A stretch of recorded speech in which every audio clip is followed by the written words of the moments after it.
எல்லாருக்கும் வணக்கம். நான் தான் இப்போ ஹவுஸ் ஹஸ்பண்டாக இருக்கேன். உங்கள் சுபாக்ஷன் பே. ஏடா ரொம்ப நாள் ஆளே காணுமே, புது கெட்டப்லாம் வந்திருக்கானே தானே பார்க்குறீங்க.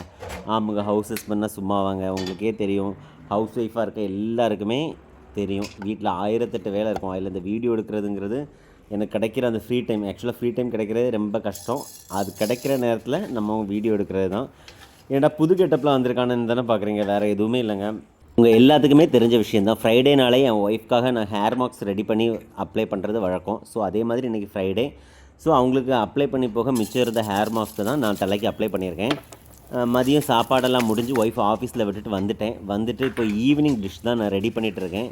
ஏன்னா இன்றைக்கி ஃப்ரைடேங்கிறதுனால ஒய்ஃப்க்கு வந்து என்ன சொல்கிறது, ஒரு ஸ்நாக்ஸ் வித்தியாசமாக ரெடி பண்ணி கொடுக்கலாம். இன்றைக்கி ஆடி வெள்ளி ஸ்டார்ட் ஆகுது. ஸோ அதனால் வேறு எதுவும் இல்லைங்க, பாயாசம் தான் ரெடி பண்ணிகிட்ருக்கேன். ஸோ நம்ம பாயாசம் ரெடி பண்ணும்போது நம்ம தலையிலேருந்து எதுவும் விழுந்துடக்கூடாது இல்லை, நம்ம ஹேர் மாஸ்க்கு போட்டிருக்குது. ஸோ அதுக்காக தான் தலையில் இதை போட்டுட்டு பாயாசம் தான் ரெடி பண்ணிருக்கேன். என்ன பாயாசம்னு பார்த்தீங்கன்னா, என் ஒய்ஃப்க்கு வந்து இந்த சிறுபயிறு பாயாசம்னா ரொம்ப ரொம்ப பிடிக்கும். அது எங்கள் நாகர்கோவில் ஸ்டைலில் ப்ரிப்பேர் பண்ணுறது அவங்களுக்கு ரொம்ப ரொம்ப பிடிக்கும். ஏன்னா இந்த ஊர் சைடெலாம் பார்த்திங்கன்னா ஸ்ரீவி எனக்கு தெரியல, நான் சாப்பிட்ட வரைக்கும் பார்த்திங்கன்னா பச்சை கற்பூரம் போடுவாங்க, தேங்காய் பால் அவ்வளோ சேர்ப்பாங்களான்னு தெரில.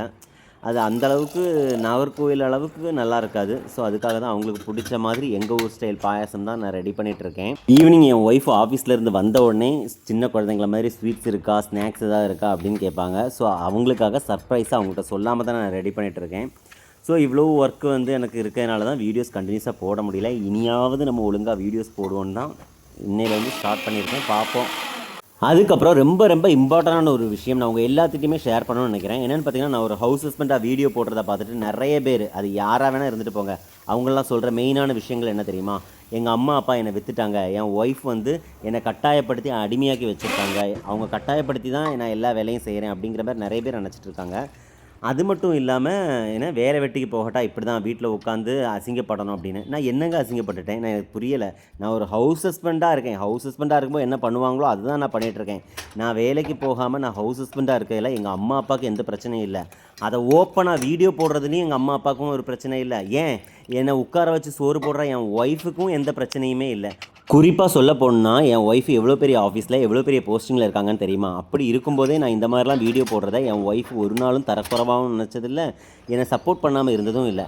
இப்படி என்னை சுற்றி இருக்கவங்களுக்கு எந்த பிரச்சனையுமே இல்லாமல் இருக்கும்போது வீடியோ பார்க்குறவங்களுக்கு என்ன தான் இதுன்னு எனக்கு புரியலை.